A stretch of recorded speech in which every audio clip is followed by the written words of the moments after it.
السلام علیکم ناظرین، اسپیشل ٹی وی کے پروگرام دستک کے ساتھ میں ہوں آپ کا میزبان محمد معاویہ۔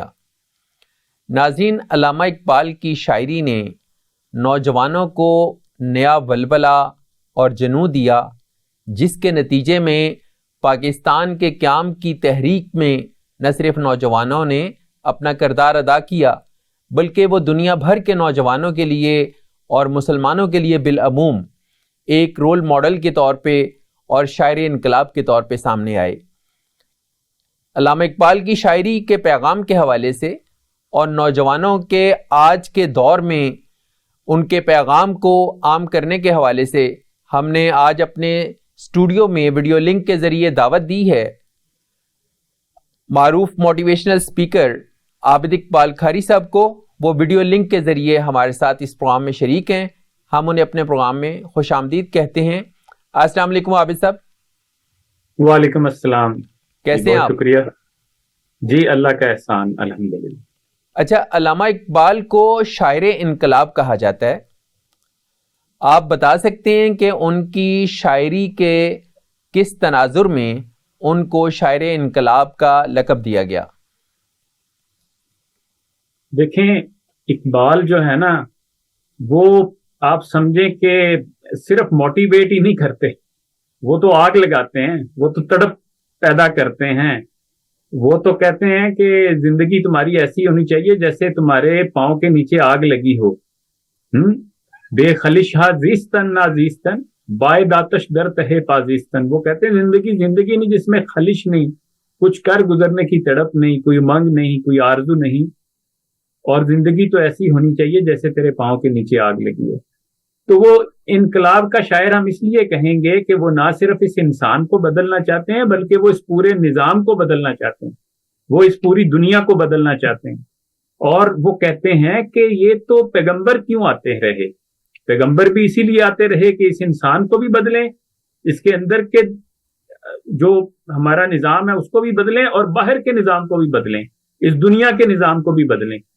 اور وہاں وہ فارسی میں کہتے ہیں اس حوالے سے کہ بندہ حق وارث پیغمبراں او نہ گنجد در جہانے دیگراں تا جہانے دیگرے پیدا کنت ای جہانے کوہنا را برہم زن، کہ بندہ حق پیغمبروں کا وارث ہے، وہ دوسروں کی بنائی ہوئی، یعنی جو ظلم، اور دوسرے کون ہوں گے؟ دوسرے عام انسان ہوں گے، اور عام انسان کی عقل اتنی تو نہیں ہوتی کہ وہ ایک ایرر فری سسٹم ڈیولپ کر سکے، وہ کوئی ایسا نظام دے سکے کہ جو تمام انسانیت کے لیے باعث خیر ہو۔ تو یہ صرف انبیاء ہی ہوتے ہیں جو الہامی علم کے ساتھ آتے ہیں اور وہ یہ جانتے ہیں کہ اس انسانیت کے لیے، بنی نوع انسان کے لیے کون سا نظام بہتر ہے۔ تو اقبال کہتے ہیں کہ جو بندہ مومن ہے وہ بھی انہی کا امبیسڈر ہوتا ہے، وہ انہی کے بہاف پہ پھر آگے اس کا کام ہے کہ اس نے اپنے حصے کا کام کرنا ہے، اپنے حصے کی شمع جلانی ہے۔ تو بندہ حق وارث پیغمبراں، وہ پیغمبروں کا وارث ہوتا ہے۔ اونا گنجت در جہانے دیگراں، وہ دوسروں کے بنائی ہوئی دنیا میں رہنا پسند نہیں کرتا۔ تا جہانے دیگرے پیدا کنت، تاکہ وہ ایک نیا نظام قائم کرے۔ اور وہ نظام کیا ہوگا؟ وہ جو الہامی ہدایت ہے اس کے مطابق جو استوار کیا جائے گا وہ نیا نظام ہوگا، وہ حق پر مبنی ہوگا، وہ ایک خوشحال پاکستان ہوگا، وہ ایک فلاحی مملکت ہوگی۔ تو اس کے لیے جو ہے وہ بندہ مومن کہتے ہیں پھر کام کرتا ہے، وہ پرانے جہان کو جڑ سے اکھاڑ پھینکتا ہے، یعنی اس پرانے نظام کو جڑ سے اکھاڑ پھینکتا ہے۔ اب یہ جو میسج دے گا تو پھر کیسے یہ ممکن ہے کہ ہم اسے شاعر انقلاب نہ کہیں، ہم اسے انقلاب کی بات کرنے والا نہ کہیں۔ وہ تو کہتا ہے کہ جس میں نہ ہو انقلاب موت ہے وہ زندگی، یعنی جو انقلاب نہیں لاتا، جو تبدیلی نہیں لاتا، جو چینج کے لیے کام نہیں کرتا، جو سٹیٹک ہو جاتا ہے، جو خود بھی سٹیٹک ہوتا ہے اور جس کا نظام بھی سٹیٹک ہو جاتا ہے، وہ تو اس کو کہتا ہے وہ تو بندہ ہی نہیں ہے، وہ تو قوم ہی نہیں ہے۔ ٹھیک ہے، تو اس لیے اسے شاعر انقلاب کہا جاتا ہے۔ علامہ اقبال جو ہیں وہ کشمکش کو روح انقلاب بولتے ہیں، روح امم بولتے ہیں کہ روح امم کی حیات کشمکش انقلاب۔ تو وہ جو کشمکش ہے وہ تو ایک مسلسل ریزسٹنس ہے، تو کیا آپ سمجھتے ہیں کہ علامہ اقبال جو ہیں وہ ریزسٹنس کا پیغام دیتے ہیں؟